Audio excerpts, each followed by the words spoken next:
எல்லாருக்கும்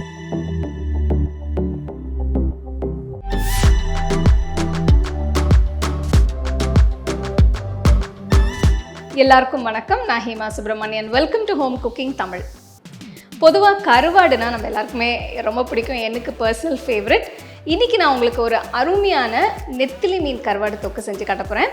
ரொம்ப டேஸ்ட்டாக இருக்கும். இது சூப்பரான ஒரு டிஷ். இது எப்படி செய்யறதுன்னு பார்க்கலாம்.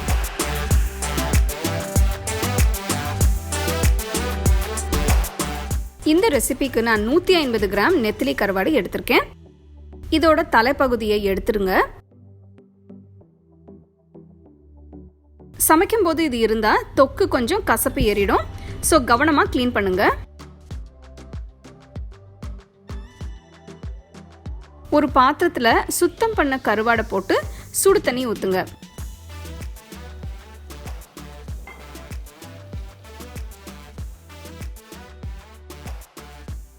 பத்து நிமிஷம் அப்படியே வச்சிருங்க. எப்போவுமே கருவாடை 2-3 தடவை கழுவுறது நல்லது. அதில் அழுக்கு தூசி இருந்தால் எல்லாம் வந்துடும். தண்ணி எவ்வளோ அழுக்காக இருக்குன்னு பாருங்கள். இதை நான் 2-3 தடவை கழுவ போகிறேன். அடுத்து அகல கடாயை சூடு பண்ணுங்க. நான் இரும்பு கடாய் பயன்படுத்துகிறேன். உங்ககிட்ட இருக்கிற கடாயில் இது செய்யலாம். இதில் 3 டேபிள் ஸ்பூன் நல்லெண்ணெய் ஊற்றுங்க. இதில் பொடியாக நறுக்கின பூண்டு, கொஞ்சம் கருவேப்பிலை போட்டு பொரிய விடுங்க.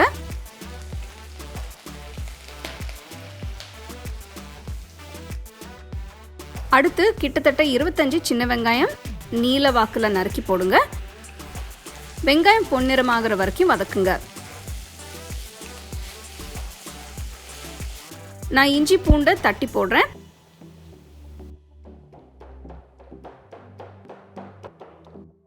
வெங்காயம் நல்லா வதங்கிருச்சு. இதுல தட்டின இஞ்சி பூண்டு போடுங்க. கிட்டத்தட்ட 2 டீஸ்பூன் போடுறேன்.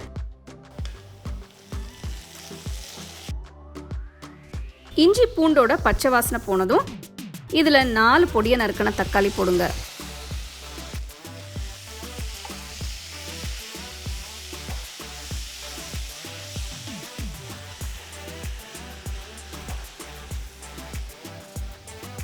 இதில் 1/2 டீஸ்பூன் மஞ்சள் தூள், 1/2 டீஸ்பூன் உப்பு போடுங்க. கருவாடில் நிறைய உப்பு இருக்கும். அதை பொறுத்து கடைசியாக உப்பு போட்டுக்கலாம். அடுத்து 4 டீஸ்பூன் மிளகாய் தூள்,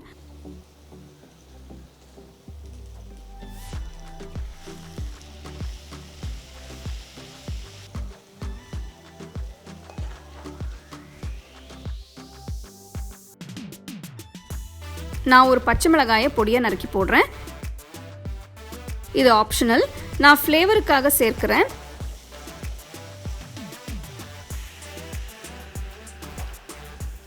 தக்காளி வெங்காயம் நல்லா வதங்கி மசிஞ்சிருக்கு. இதில் நெத்திலி மீன் கருவாடு போடுங்க.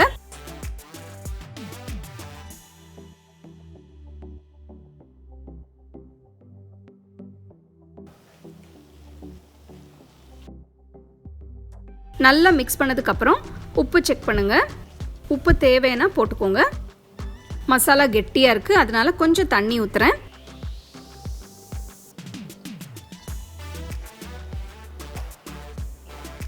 மீடியம் ஃப்ளேம்ல 10 நிமிஷம் வேக விடுங்க. எண்ணெய் பிரியிற வரை கொதிக்க விடுங்க. இப்ப பாத்தீங்கன்னா தண்ணி வத்தி எண்ணெய் பிரியுது.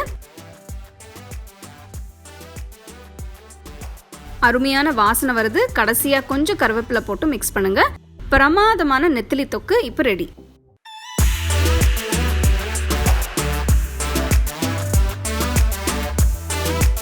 அருமையான நெத்திலி கருவாடு தொக்கு எப்படி செய்யறதுன்னு பார்த்தீங்க.